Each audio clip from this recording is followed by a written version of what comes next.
Hello YouTube, Southern Wolverine here from the Kerbal Space Center with Operation Laythe, episode 23. Now, having returned Amber and Jurwise from Drez, it's now time to pick out what our next mission objective is.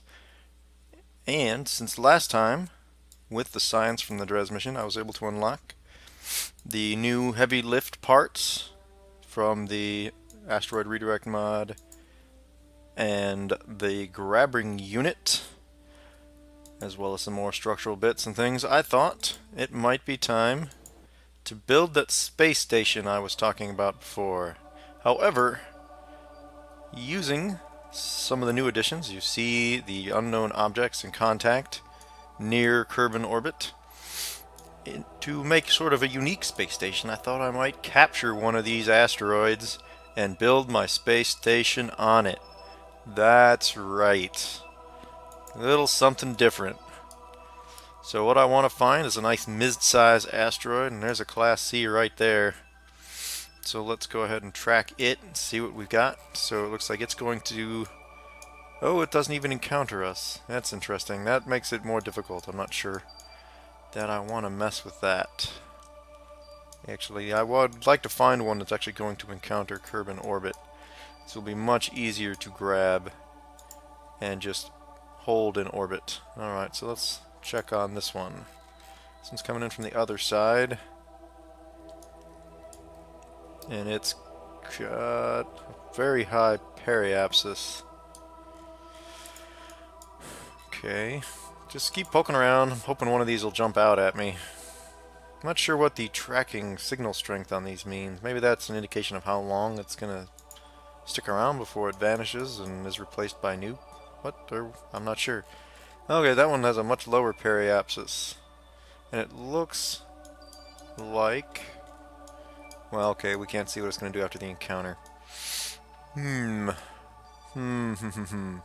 That's a candidate there. HWM-609. We'll think about that. Alright, so forget about these ones. We'll just go ahead and stop tracking them. And let's see what these other ones are before we pick a target. There's a Class C.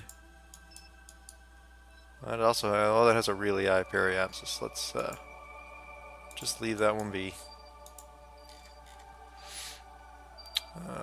Class E. Ooh, there's a monster. Oh, okay. I don't think I want to mess with something that big. D. That's a pretty big one too. Well, let's just see what his orbit looks like. He's also not going to encounter Kerbin. He's just coming close. So forget about that. I would like to keep this simple. Well, this one's pretty far away, but it's given us the... Oh, it is going to encounter. That's also quite high, though. That's a candidate, though. Let's track this one last one. This is D. That's going to come in. Also fairly high. Alright, so forget about that one. We don't really want to mess with the big one. Okay, so it looks like we're looking at either HWM 609 or ZKK 120. 609 is going to come in closer. I don't know if there's a way that you could tell what their orbit will look like around Kerbin, because I would like to pick one that's actually going to... Yeah, that's actually going to encounter Kerbin in a prograde orbit, so that launches to the space station don't take place in reverse. I'm not sure if there's a way to tell that until that asteroid in question actually enters Kerbin orbit. So I'm going to go ahead and build the rocket, get it on the launch pad, and wait for one of these to enter orbit. Since after they enter, we should still have days to set up an encounter with it. So no particular rush. I can even put the vehicle in orbit and just wait for an opportunity, but I would like to know what direction it's orbiting and try to get it launched in an inclination that will actually benefit me. And it's hard to tell. So I might just have to wait and see, but hopefully one of these will be coming in prograde. I have a feeling this one is probably more likely to be, since it's outside my orbit coming in. It also looks like it's coming in below my orbit. Well, in any case, let's go build the vehicle first, and we'll worry about what our trajectory will look like later. Okay, so we'll just run over to the vehicle assembly building and get started. You see, so I got a whole bunch of these new parts from the redirect modification, the redirect patch version 23.5, whatever you feel like calling it. That's where it came from. So let's just go for it. Okay, I think I'm going to go ahead and use the large capsule since we're going to have large parts, and I'm going to move this bad boy way up because this is going to be a large rocket, because I want to get out there and counter it and have lots of fuel left to push it into at least a capture orbit, because I can always send up vehicles later to push it around and get it precisely where I want it to be. Okay, so that means we are going to start, before I forget, with putting parachutes, yes, onto our vehicle. So we do want to be able to bring them home. This is just a capture vehicle, not intended to stay with the asteroid. And I'm using those radial ones because what I want to do is use a clampotron docking port. Stick it on there, and then I will take another clampotron, flip it over, and stick onto the end of that. Oop, there it is, the grabbing unit. The advanced grabbing unit. Yeah. So there we go. That way I can stick this to the asteroid, use it to push it around, and then detach it and leave it up there for future rockets to come and attach to. That way I don't need extra grabbing units on future rockets. And I guess I'll throw a couple of these around just to help keep electric power on this portion of the vehicle. Blocking the window a little bit. Alright, I do want to show the entire build of this rocket since it is new parts, and I have not done that a lot lately, it appears to me. I've mainly just been throwing them together and then showing you guys the results. I'm going to try a new stack separator. It's new to me, I don't use these a lot, but this is just the one that separates both sides and everything kind of goes floating off in different directions. So we'll try that out as our re-entry. That should work just fine. And then our main pushing / return vehicle, we'll keep it nice and simple, no sense in overcomplicating things. Just throw the Poodle engine on a fuel tank, and we will need some RCS on here. So before I do that, let's see where the center of mass is. We'll grab where are my RCS tanks? There they are. Cylindrified fuel tanks. So like that. And some thrusters. Put a cluster right at the center of mass, and I feel like I'm going to want some of these extra linear ones. The reason for that being, we're going to want some more lateral control. We're going to be pushing around a very large object stuck on the end of this. We're talking about a space rock with a radius of something like 7 to 10, 7 to 12 meters, which means that that rock is well bigger than this vehicle is. And that really ought to get us going. I think I'll throw just a couple of batteries on here before we move on, just because I don't want to rely on just those solar panels, because we could be in the shadow or, you know, that sort of thing. So in any case, let's go ahead and throw a launch vehicle onto this bad boy. Alright, now I am going to go ahead and use the big parts, just because, well, I want to.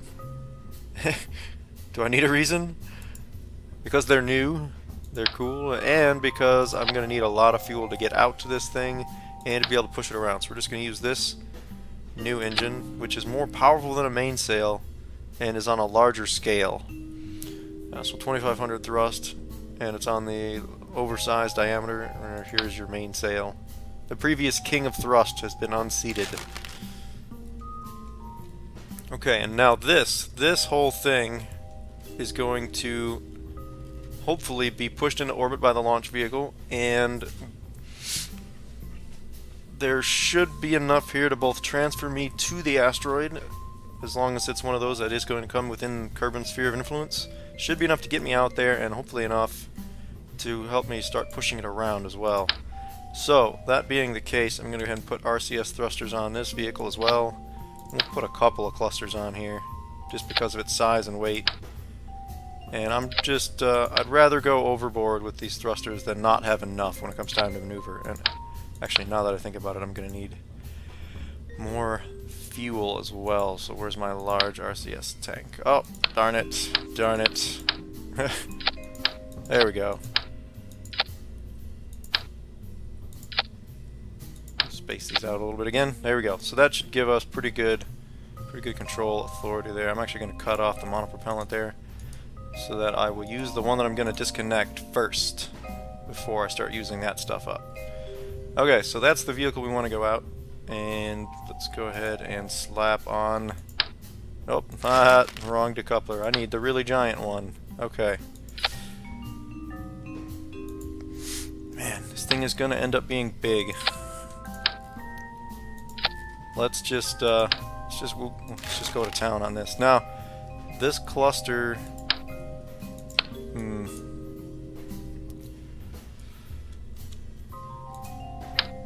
Whoops, didn't mean to do that. I want to push the whole thing up. Hold Alt, copy. There we go. Yeah, it's starting to get big. I don't need a center mass anymore. Thank you very much.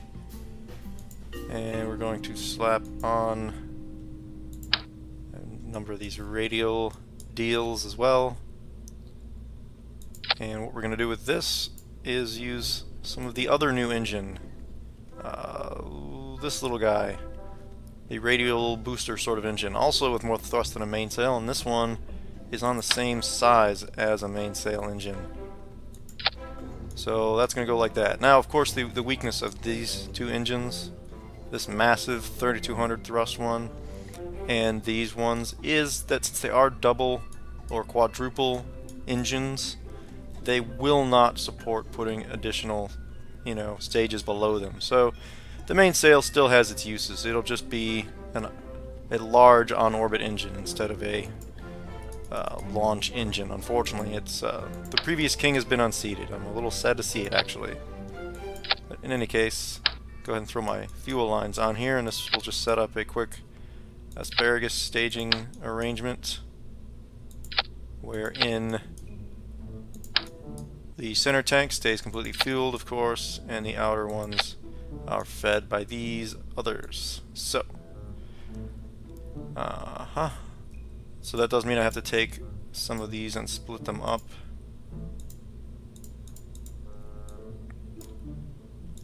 And this should be... Come on, give me the one I want. Give me the one I want. There we go. Don't need you. Alright, so now the opposite ones should be on the same stage, so that's going to drop first. Oh, that was lucky. I happened to pick out the right ones even. So that's going to drop first, and this one's going to hang on, and it's going to drop, and then the center tank will still be completely full. Of course, these engines are interesting that they also incorporate basically an orange fuel tank into them. However, that's not really going to be enough. I'm going to go ahead and throw on more orange fuel tanks, because you can never have too many fuel tanks. You know what? Let's get these out of here just for a second. I decided that if we're going to go for crazy, we might as well just go for crazy. Let's get these fuel lines off of here. Let's just go for six radial engines. Now, I'm a little bit worried about how cleanly these are going to disconnect. We'll just have to see. If we test and it doesn't work, and it'll be back to the drawing board. Okay, well, symmetry off, because I want to get this taken care of.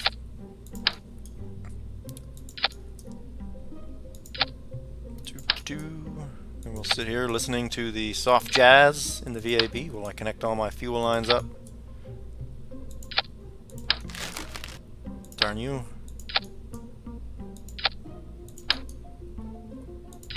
Of course, this would probably work reasonably well even if I didn't do this. This is the most efficient fuel strategy though, so I'm just going to go with it.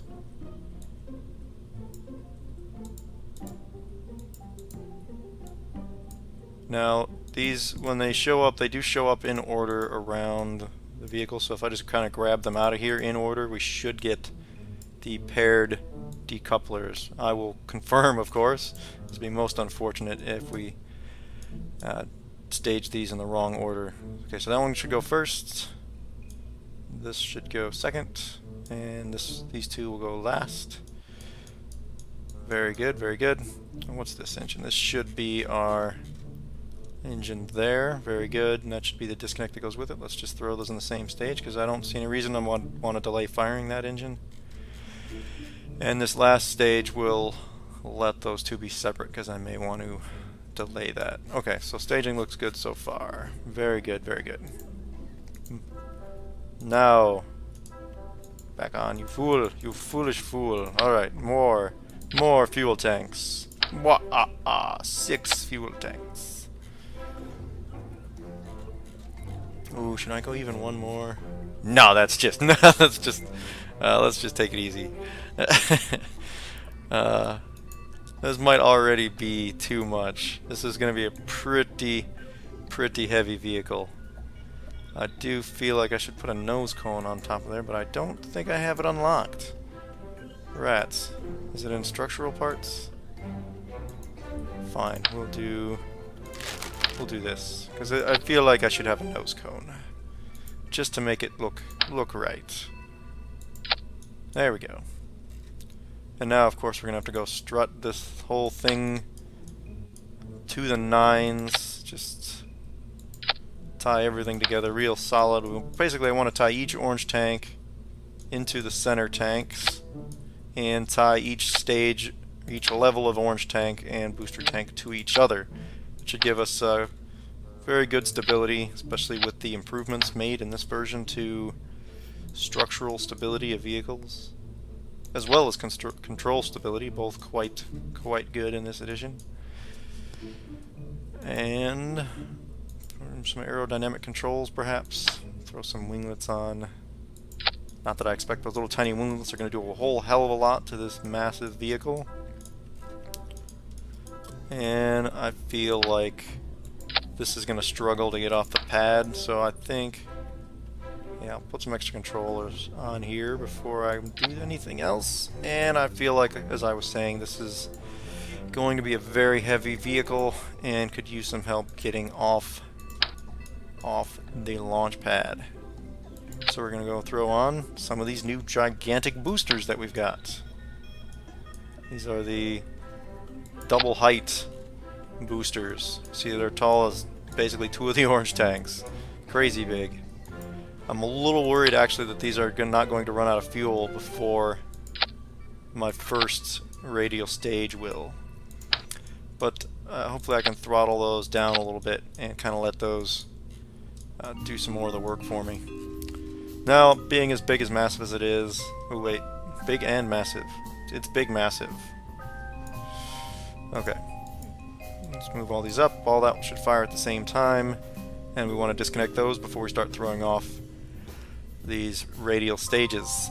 What was I about to do? And one more thing before we go and do that. Let's throw some... Before we go ahead and launch it, we're going to put some stability enhancers on board and hope that these will all clear. See, I did use actually pretty much all that height that I was talking about. Yeah. Yeah. This might be more than I really need, but we'll see, I guess. You know, I think I'm going to throw real quick one more thing at the end here. Given the size of this whole thing... Except I'm going to throw it in up here. Given the size of this whole thing, I'm going to throw in another SAS module to help out the capsule in controlling that upper portion. And hopefully reduce the need to rely on RCS fuel, which I will need to help maneuver the ridiculously heavy space rock that I intend to push around. So we're going to go ahead and call this...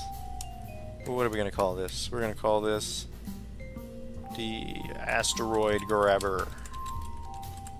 Whatever, not my most creative name. Deal with it. There we go. The asteroid grabber Mark 1.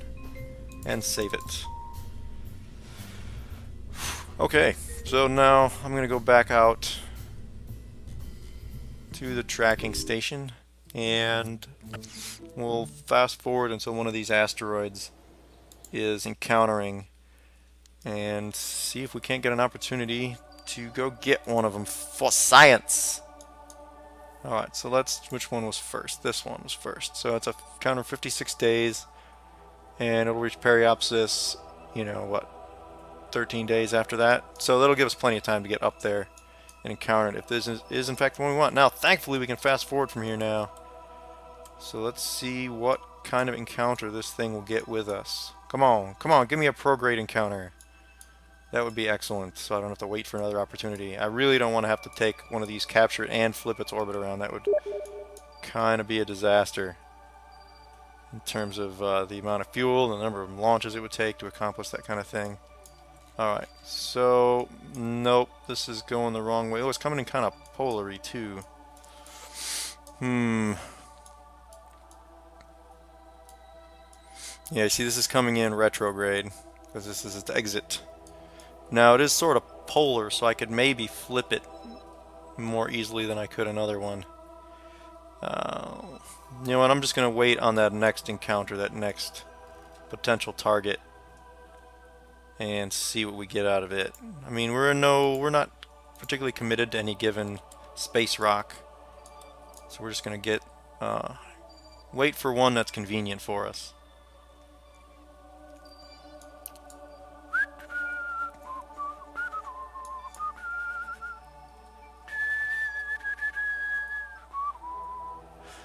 And we're waiting. And this, ladies and gentlemen, is the portion of the video that will almost certainly be cut. Yeah, these encounter blips are coming and going as asteroids come within range and then depart. Alright, come on. Give me what I want. Alright. There it is. That's a prograde. Bingo. Alright, so what I'm going to do before closing out this episode is I'm going to go ahead and put the asteroid grabber into orbit so we can all get a launch, so this whole episode isn't just me building and watching tracking station stuff. And then in the next episode I will attempt to make my encounter, and it's actually coming in inside the moon's orbit, which will be nice. It will make it easier to grab, although it will mean that our window is smaller than it might otherwise be. Alright, so in any case, without further ado, back to the Space Center. We're going to go and get our launch and get set up to go after this asteroid. Now, no messing around. This is the all-star crew. Jebediah, Bill, and Bob. We're going for it. In the asteroid grabber Mark 1. Launch. Hopefully launch.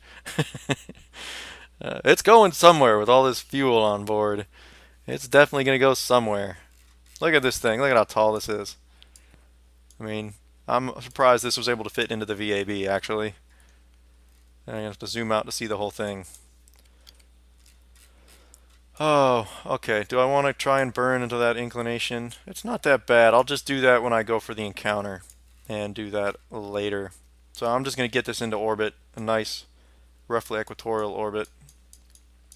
And if anything, I'm going to launch... Actually, I'm more or less on the track right now. So if anything, I'm going to launch slightly below the equator just to try to get myself a little bit closer to the orbit. So I want to launch, instead of at 90, maybe, you know, at 100, 105, something like that. Alright, so without further ado, quick save, because I don't want to miss this opportunity since we have an asteroid that we want as a good target. Go ahead and throttle up about 80% or so. Whoa. Oh, okay.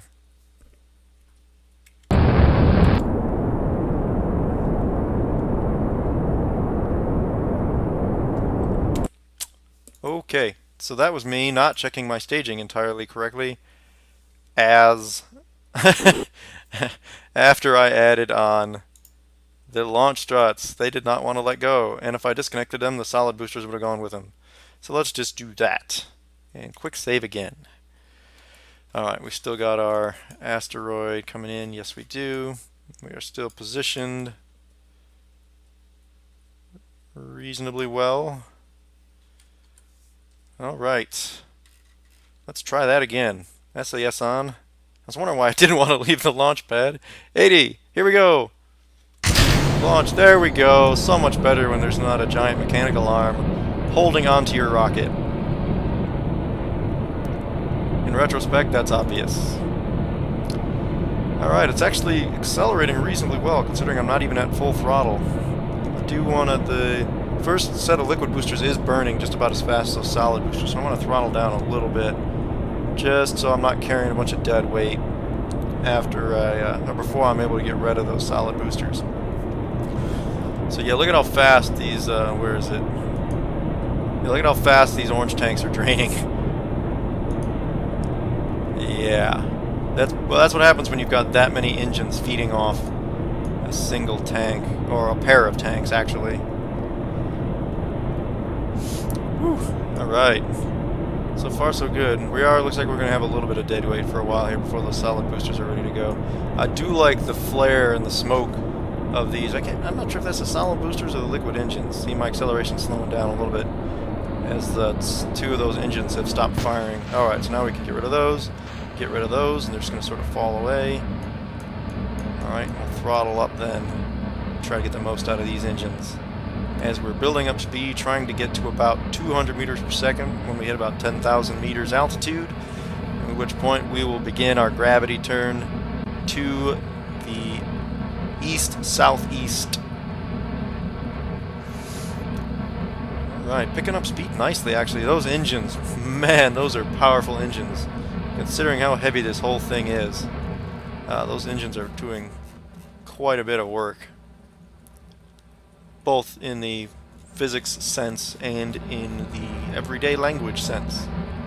Putting an awful lot of weight up into space. Alright. I'm going to just start to ease into a gravity turn here. I'm not sure how well all these parts are going to hold together. Gonna try to straighten out as we eject those, because we don't want them hitting any of the engines. Alright, they're clear. Okay, we're going to start to heel this over. And I'm going to stay vertical a little bit longer than I might otherwise, just because this new rocket, and I want to make sure I do get out of the atmosphere. I think I'll have a lot of fuel in order to, you know, still available to circularize the orbit. So I'm going to be concerned primarily with getting into space first and foremost, and secondary will be then trying to pick up horizontal speed once I'm sure that this trajectory is working. Okay, so we are kind of going on the right angle. It's hard to tell, but that'll give us a good starting point. Reduce the inclination burn that we have to make. Come on, pick up some altitude, baby.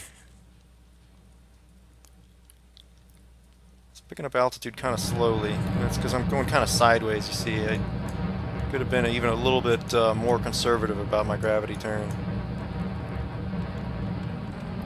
Turn up just a little bit. Not a very efficient way to do this, but I do want to get that altitude fairly quickly here.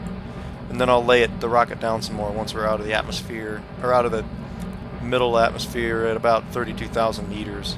I'll roll back over. Alright, that's coming up nicely now. Alright, so let's roll down a little bit. Rocket's approaching 32,000 meters, so we're going to start our start to pick up horizontal speed. Sounds like the stage just died, so we're going to get rid of it. Woo! Whoa, what was that? Okay. Sounded like something exploded there for a second, but wasn't something on the main body of the rocket, so we're okay. Ooh. Oh, I didn't realize my overheat was getting that high. That might be a concern with these, although the main sails are kind of like that too. And nothing is exploding, nothing's in the danger zone right now, so I'm just gonna keep pushing forward. Whew. Unbelievable how giant this rocket is. Tall, more so than anything else. I mean, I've seen people on YouTube doing just rockets with hundreds and hundreds of parts, and what's remarkable with these new parts is how big a rocket you can make with relatively few parts. mean, and these things have just ridiculous amounts of fuel in them. I think an orange tank is like 3,500 oxidizing. This is almost 8,000, so that's pretty much a double-sized tank. That's that increase in radius that gets you all that extra fuel. Because it's the same height. Big, big tanks. Alright, let's keep an eye on our stage fuel. Make sure we're getting to orbit here. Looks like we'll get there. Plenty of fuel in the launch stage. We may be able to do some inclination burns with the leftover from the launch stage. And possibly even get started on our intercept burn. Whew, here we go. Now we're getting somewhere. We're getting somewhere fast. Well, we're getting somewhere kind of slowly, actually. But it should be pretty easy to circularize this orbit once we get up there, because it's already spread out quite well. So I figure I'll get this up 90 to 100,000 meters, and because that will let me fast forward a little bit quicker than I might otherwise, and get my encounter set up. All right. On the map, go ahead and just cut that. Set up a circularization burn at the apoapsis. It'd be nice if you could pause this actually while you're setting up these maneuvers, but there is no such feature. It's just because sometimes, especially in these launch phases, things can happen fast, and it'd be nice to be able to pause them as if you had, you know, a prearranged maneuver set up by the, you know, flight scientists and whatnot at Kerbal Space Center before any of this even happened. Of course, that's not how we really are doing things, but so be it. Oh man, this thing does not want to turn without those engines firing to gimbal it. Alright, so we're looking at a 45, 44 second burn. So we'll T-minus 23 seconds, I guess we'll fire to give us that second to get up to full throttle. And definitely once I got full throttle on, I should be able to bring this back to the maneuver point here fairly readily. This thing is ridiculous. It's like an office building in space. That's about how tall we're talking about here. Alright, now I gotta stop jabbering about the size of my rocket and pay attention when my burn is coming up. Right now. There we go. That's centered up nicely. Okay. Alright. Look at this thing go. I love the orange plume that this thing puts out with those 4 engines. Just beastly. And look at how fast it's accomplishing this 500 meter per second burn, even with all this weight on top of it. I gotta keep an eye on this carefully here, so that I don't overburn.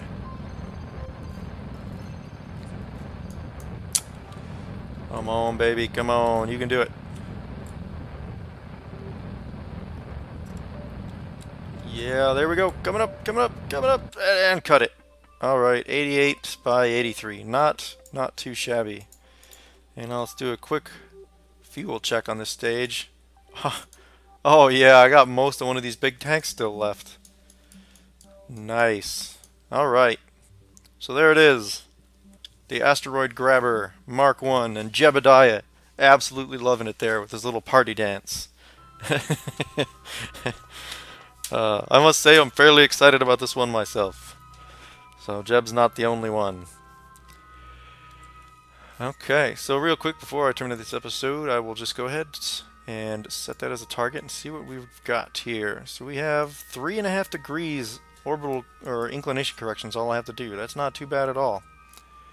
But I think as this episode is dragged on to the half-hour mark, that I will call this an episode, and we will do our encounter burn and capture and,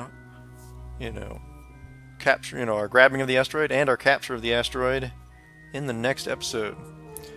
So, with the All-Stars, Jebediah, Bill, and of course Bob Kerman from orbit over Kerbal itself, wishing you all a good day. I'm Southern Wolverine.